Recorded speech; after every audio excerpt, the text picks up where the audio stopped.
Gurugram news channel को subscribe करें और बेल दबाएं ताकि कोई खबर रह न जाए।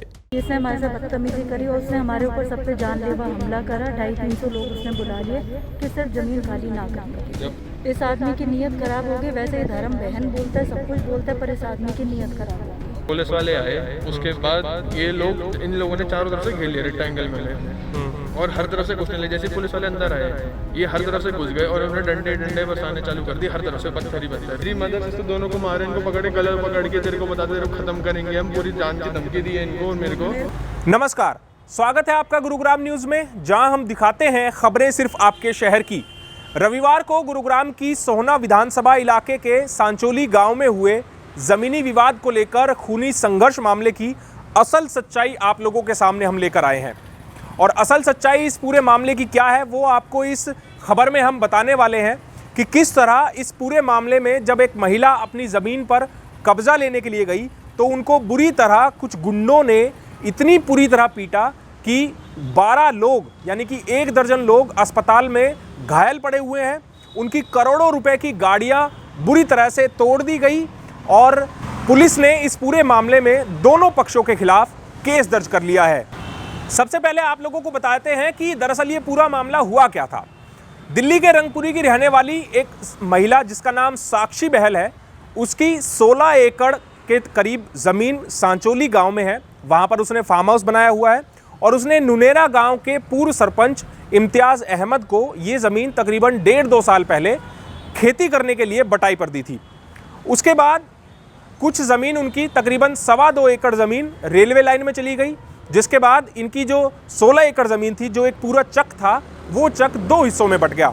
अब दूसरे हिस्से में जहाँ पर तकरीबन 2.25 एकड़ के आसपास ही ज़मीन बची हुई थी, उस ज़मीन को इम्तियाज़ अली ने लेने के लिए इनसे सौदा करने की बात करी। तकरीबन 2 महीने पहले दोनों पक्षों के बीच एक सौदा हुआ, लेकिन ये सौदा सिरे नहीं चढ़ पाया, इसमें कोई एग्रीमेंट नहीं हो पाया, जैसा कि जो महिला पक्ष है उनकी तरफ से कहा गया है। इस बीच जो इम्तियाज़ अली है उसने 26 नवंबर को महिला के अकाउंट में और उनकी बेटी के अकाउंट में तकरीबन 1 करोड़ रुपए RTGS करा दिए। लेकिन चूंकि महिला ने इस सौदे को नकार दिया था, इसीलिए उस महिला ने अगले ही दिन यानी कि 27 नवंबर 2020 को वो सारा पैसा इम्तियाज़ अली के अकाउंट में वापस रिटर्न कर दिया, जिसकी रसीद भी हम आप लोगों को दिखा रहे हैं। ये HDFC बैंक की वो डिटेल है जो कि रिटर्न एंट्री की पूरी डिटेल है कि 35 लाख की एंट्री और 13 लाख की एंट्री, जो कि 2 अकाउंट में दिए गए थे, 35 लाख और 13 लाख। ये उनकी रिटर्न एंट्री है जो कि 27 नवंबर को, यानी कि जिस दिन इम्तियाज़ अली ने ये पैसे 1 करोड़ रुपए इस महिला को अकाउंट में RTGS किए थे, उसके अगले दिन ही इन महिला ने अपने अकाउंट से वापस इम्तियाज़ अली को ये पैसे ट्रांसफ़र कर दिए। कोविड काल चल गया था, ऐसे में हर कोई अपने घर में कैद हो गया था, इसीलिए ये महिला भी तकरीबन 1 साल तक अपने जो ज़मीन है, इनका जो फार्म हाउस है सांचोली गांव में, वहाँ पर नहीं जा पाई थी। इसीलिए अब रविवार को जब वो अपनी बेटी, अपने दामाद, अपने बेटों के साथ जब वो इस ज़मीन पर पहुँची है तो वहाँ पर इम्तियाज़ अली आ गया। महिला ने उनसे कहा कि उन्हें अपनी ज़मीन से कोई खेती उनसे नहीं करानी है, इसीलिए वहाँ पर जो ज़मीन पर खेती की हुई थी वहाँ पर उस खेती पर जो ट्रैक्टर था वो चलवा दिया, जिससे इम्तियाज़ अली भड़क गया। और जो महिला ने आरोप लगाया है कि इम्तियाज़ अली अपने साथ सैकड़ों गुंडे लेकर आया था, उन्होंने महिला पक्ष पर ज़ोरदार हमला कर दिया। ये ज़ोरदार हमला खूनी संघर्ष में बदल गया। लाइव तस्वीरें हमने कल आप लोगों को दिखाई थी, एक बार दोबारा वो तस्वीरें आप लोगों को दिखाते हैं कि कितनी बुरी तरीके से इनकी जो करोड़ों रुपए की गाड़ियाँ थी, BMW, MG Hector, Brezza, Innova, Swift, इन गाड़ियों को बुरी तरह से तोड़ दिया गया। इतना ही नहीं, 1 दर्जन लोग जो इनके परिवार के थे, फैमिली के थे, उनको बुरी तरीके से पीटा गया, जिनको मेदांता अस्पताल में भर्ती कराया गया है। कुछ लोग जिनको फर्स्ट एड के बाद डिस्चार्ज कर दिया गया है, उनकी तस्वीरें भी आप लोगों को दिखाते हैं। ये आज की तस्वीरें मेदांता अस्पताल की, जिसमें आपको साक्षी बहल दिखाई दे जाएंगी, जिनके हाथ में प्लास्टर किया हुआ है। उनके बेटे की देखिए कितनी बुरी हालत की गई, अंश बहल की, जिनको इतनी बुरी तरह पीटा गया कि उनके शरीर का शायद ही कोई ऐसा हिस्सा होगा जहां पर उनको चोट नहीं लगी होगी।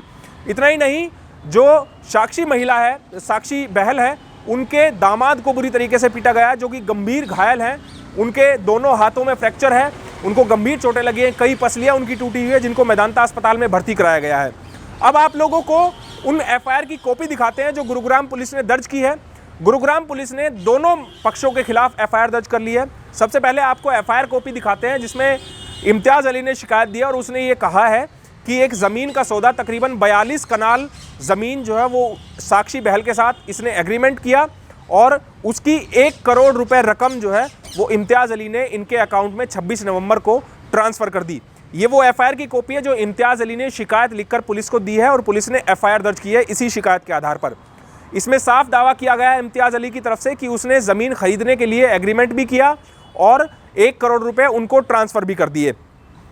अब दूसरी एफआईआर आप लोगों को दिखाते हैं। दूसरी एफआईआर वो है जो कि साक्षी बहल की बेटी प्रियंका बहल की शिकायत के आधार पर दर्ज की गई है।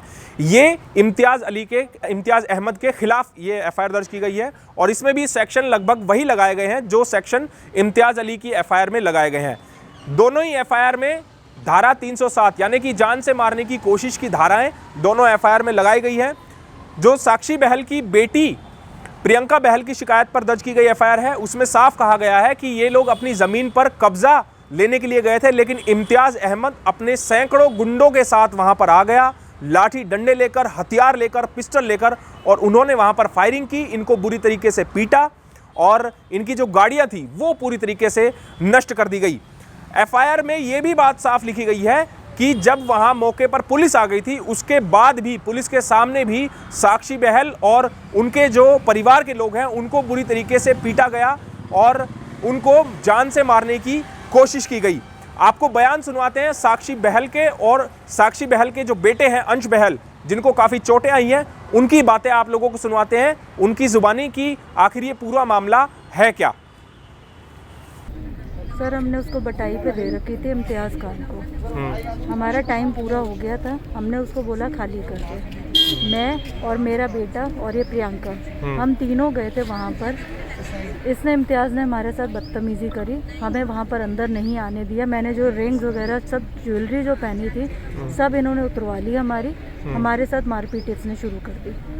तब मैंने अपने दामाद को फ़ोन किया, वो अपने भाइयों को सबको लेकर आया यहाँ पर कि सुन के तो कोई भी नहीं रह सकता ना कि इसने हमारे से बदतमीज़ी करी और उसने हमारे ऊपर सब पे जानलेवा हमला करा। 250-300 लोग उसने बुला लिए कि सिर्फ ज़मीन खाली ना करने के लिए। जब हमारी तरफ से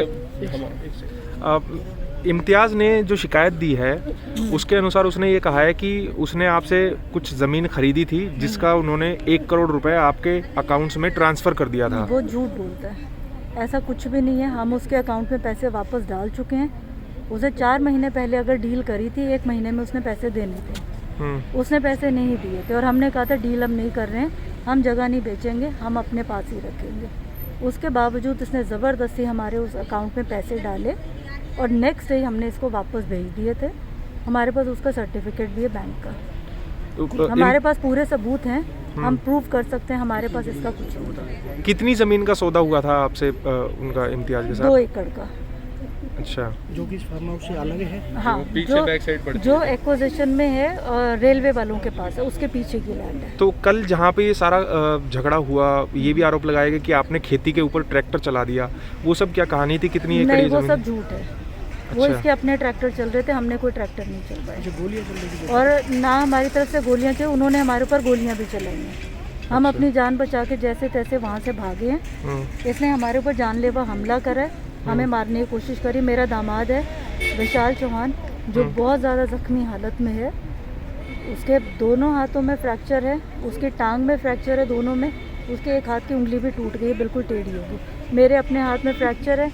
ये मेरा बेटा है जो इतनी बुरी तरह से घायल हुई थी। मेरी बेटी के कान से खून निकला। हम लोग जितने थे 250-300 लोग बुला के इसने हमें पिटवाया वहाँ। गोलियां किस तरफ से चली? गोलियाँ उस तरफ से चली, हमारी तरफ से नहीं चली। हमारे यहाँ किसी के पास बंदूक नहीं थी, उसी की तरफ से गोलियां चली हैं। तो उनकी तरफ से आरोप लगाया जा रहा है कि वो झूठ बोल कि रहे हैं। आप लोग वो उन्हें, सिर्फ अपना केस स्ट्रॉन्ग करने के लिए झूठ बोल रहे हैं। उनका ये कहना है कि आप लोग अपनी ज़मीन पर कब्जा लेने नहीं गए थे, बल्कि जो ज़मीन आपने उनको बेच दी है, जो एग्रीमेंट कर दिया है, आप उसको ज़बरदस्ती कब्जा करने हम गए थे। अपनी आगे वाली ज़मीन पर थे, वो पीछे वाली ज़मीन हम उसको दे रहे थे। अगर हमारा उसका टाइम पूरा हो गया था, हमने उसको खेती के लिए दे रखी थी गुड फेथ पर। उसके बाद भी उसके दिल में एक हेरा फेरी आ गई कि उससे पूरी ज़मीन हथियानी चाहिए हमारी। उसने सोचा ज़बरदस्ती कब्जा कर लूँ मैं। अच्छा, कितने सालों से आप लोगों ने उसको बटाई पर ज़मीन दी हुई थी? उसको 1.5-2 साल से दे रखी थी। उससे पहले हमने वहाँ पे गार्ड बिठा रखे थे। अच्छा, इस आदमी की नीयत ख़राब हो गई। वैसे ये धर्म बहन बोलता है, सब कुछ बोलता है, पर इस आदमी की नीयत ख़राब हो गई कि यहाँ कोई देखने नहीं आता, दूर बैठे हुए हैं, उसने फ़ायदा उठाया इस बार। कितने टाइम बाद आप गए थे अपने फार्म हाउस में? अब तो कोविड के टाइम पे गए नहीं, 1 साल से नहीं गए थे हम लोग। हम कल जब वहाँ पे गए थे, जब मेरे जीजू इनके भाई सब गए थे वगैरह, तब इनकी तरफ से बाहर से इन लोगों ने ट्रक वक सब लगा के हमें अंदर फंसा लिया। कम से कम 8-10 ट्रक लगाए और हमारी गाड़ी अंदर फंसा दी कि किसी को बाहर ना निकल पाए। और बाहर से वीरान में पत्थरबाजी हुई चालू बढ़िया से। उसके बाद हम रुके वगैरह, बोले अभी रुक जाओ, बातचीत करो, 100 नंबर मिला है, बहुत फ़ोन करे, तो आगे 4 पुलिस वाले आए थे उस टाइम पे। पुलिस वालों के अच्छा। होते हुए सारा काम जी। जब पुलिस वाले आए उसके बाद ये लोग, इन लोगों ने चारों तरफ से घेर लिया रेक्टेंगल में हमें, और हर तरफ से घुसने लगे। जैसे पुलिस वाले अंदर आए, ये हर तरफ से घुस गए और उन्होंने डंडे बरसाने चालू कर दिए, हर तरफ से पत्थर ही पत्थर। मेरे पूरे पीठ पे इस टाइम डंडे पड़े, ये मेरे हाथों की हालत है इस टाइम पे ये, और मेरे पैर इस टाइम ये इस हालत में ये। मेरी मदर को उन्होंने गला पकड़ा था कि तेरे को बताते हम कौन है क्या है, वो लेके जा रहे थे। मेरी मदर सिस्टर दोनों को लेके जा रहे थे, इनको बचाया बहुत मुश्किल से कल।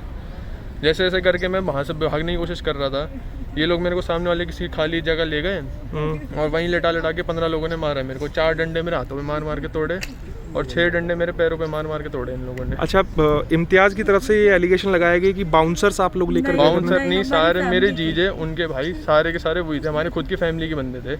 एक भी बाहर का बंदा एक भी नहीं था उनमें से। कितने लोग इंजर्ड हैं आपकी तरफ से? सारे इंजर्ड है, एक भी कोई ठीक ठाक नहीं बैठा। नियर अबाउट कितने? नियर अबाउट 10-12 15 तो इंजर्ड है ही। जितने गए थे 15 के 15 इंजर्ड है ही। और गाड़ियाँ कितनी तोड़ दी आपने? 7 गाड़ियाँ थी, 7 के 7 गाड़ियाँ खत्म कर दी उन लोगों ने। जो आपके साथ लेडीज थी उनके ऊपर भी मारपीट? मेरी मदर को मारा है वगैरह, मेरी मदर सिस्टर दोनों को मारा, इनको पकड़े, गला पकड़ के तेरे को बताते, तेरे को खत्म करेंगे हम, पूरी जान की धमकी दी है इनको और मेरे को। इनको लेके जा रहे थे, इनको बड़ी मुश्किल से बचाया मैंने कल। अच्छा, फायरिंग का आरोप वो लोग लगा रहे हैं? फायरिंग तो कहीं हुई नहीं थी, उन्हीं की तरफ से पत्थर आने चालू हुए थे और एक साथ 10-20 करके पत्थर मारने चालू करे उन्होंने। सारी गाड़ी के शीशे तोड़ने चालू करे, फिर वो सारे घुस गए और सारे शीशे तोड़े उन्होंने फिर अंदर घुस के, और सबको पीटना चालू करा। 15 से 20 बंदा हर बंदे वैसे जो मार रहा था। आपने साक्षी बहल और उसके बेटे की बातें सुनी कि किस तरह वो डरे सहमे हुए हैं। जब हम इनसे बात करने के लिए मेदांता अस्पताल पहुंचे तो ये इतने डरे सहमे हुए हैं कि अस्पताल से बाहर भी नहीं आना चाह रहे थे। इनका कहना था कि हमें डर है कि कहीं आप भी उनसे मिले हुए ना हो और आपके साथ भी कुछ गुंडे ना आए हों। अब आप लोगों को एक बार फिर दोबारा वो FIR दिखाते हैं जो इम्तियाज़ अली ने शिकायत देकर दर्ज कराई है। उसमें इम्तियाज़ ने बयान दिए हैं कि जो साक्षी बहल है और उनके साथ जो लोग आए थे उन्होंने फायरिंग की, जिसमें एक गोली इम्तियाज़ अली के सर को छूकर निकल गई। लेकिन आपको उस दावे की सच्चाई भी दिखाते हैं कि सबसे पहले जो FIR में खुद इम्तियाज़ अली ने लिख के दिया है कि उनको पहले सोहना अस्पताल ले जाया गया, लेकिन वहाँ से उनको गुरुग्राम के अस्पताल में रेफ़र कर दिया गया। लेकिन इम्तियाज़ अली गुरुग्राम अस्पताल में एडमिट नहीं हुए, बल्कि सांचोली गाँव से, सोहना से वो रेवाड़ी 50 किलोमीटर दूर जाकर अस्पताल में भर्ती हुए हैं। तो अंदाज़ा आप लगाइए कि अगर किसी को सर में गोली लगी हो, क्या वो 10 किलोमीटर 20 किलोमीटर अस्पताल, जो दूर अस्पताल है, उसमें जाने की कोशिश करेगा गंभीर अवस्था में, या फिर उसको 50-60 किलोमीटर दूर अस्पताल में ले जाया जाएगा। एक तस्वीर और आप लोगों को दिखाते हैं। जो एक तस्वीर हमारे पास आई है जो कि बताया जा रहा है कि ये इम्तियाज़ अली के सर की तस्वीर है, और ये तस्वीर देखकर किसी भी तरह से नहीं कहा जा सकता है कि इम्तियाज़ अहमद को सर में गोली लगी है। ये हल्की खरोंचे इम्तियाज़ अहमद को सर में आई है, जो तस्वीर हम आप लोगों को ये दिखा रहे हैं। पुलिस का भी ये कहना है कि इम्तियाज़ अली को कोई गोली नहीं लगी है। और दूसरी बड़ी बात ये भी है कि इम्तियाज़ अहमद की तरफ से जितने भी पक्ष के लोग थे, इनके जितने भी समर्थक या गुंडे कहें जो आए थे, उनमें से किसी को भी चोट नहीं आई है। जबकि साक्षी बहल, जिनकी ये ज़मीन है, जो अपनी ज़मीन पर कब्जा लेने के लिए गई थी, उनके ही तकरीबन 1 दर्जन लोग गंभीर रूप से घायल हैं। पुलिस ने अब शिकायत के आधार पर दोनों पक्षों के खिलाफ FIR दर्ज कर ली है, और पुलिस बोल रही है कि जब तक इस पूरे मामले में जांच नहीं हो जाती है, वेरीफाई नहीं होता है, तब तक किसी की गिरफ्तारी नहीं होगी। हाँ, ये कल सांचोली गांव की रेवेन्यू लैंड के वहाँ किसी फार्म हाउस पे एक झगड़ा है, उसके संबंध में 2 पार्टियों में आपस में झगड़ा हुआ है। दोनों पार्टियों ने हमें शिकायत दी है। शिकायत के आधार पे हमने दोनों केस रजिस्टर कर लिए हैं और उसमें इन्वेस्टिगेशन की जा रही है। इन्वेस्टिगेशन में जैसी जैसी चीज़ें निकल के सामने आएंगी वैसी वैसी कार्रवाई की जाएगी। सर, किसी गोली लगने या चलने की बात की? हाँ, इस तरह का आरोप है एक पक्ष की तरफ से, और उसकी भी जांच की जा रही है। उसमें जो सच्चाई होगी वैसी कार्रवाई करी जाएगी। सर, वैसे कोई गिरफ्तारी हुई इसमें? अभी गिरफ्तारी करने के प्रयास जारी हैं, वेरिफिकेशन के बाद ही इसमें गिरफ्तारी की जाएगी, क्योंकि दोनों तरफ से एलिगेशन है, तो पहले इसमें वेरिफिकेशन ज़रूरी है। गुरुग्राम न्यूज़ ने आप लोगों के सामने ये पूरा मामला सच्चाई के साथ पेश किया है। अब आप लोग ही तय कीजिए कि अगर कोई अपनी ज़मीन पर कब्जा लेने के लिए जाता है तो क्या उसको इतनी बुरी तरह से पीटा जाएगा? क्या सैकड़ों गुंडे बुलाकर वहां पर इतनी बुरी तरह से, इतनी बेरहम तरीके से अधमरा कर दिया जाएगा? आपसे हमारी अपील है कि इस खबर को शेयर भी कर दीजिएगा, ताकि ज़्यादा से ज़्यादा लोगों के पास सही जानकारी सही समय पर पहुंच पाए। साथ ही साथ आप अपनी राय हमें कमेंट करके ज़रूर बताइएगा। नमस्कार।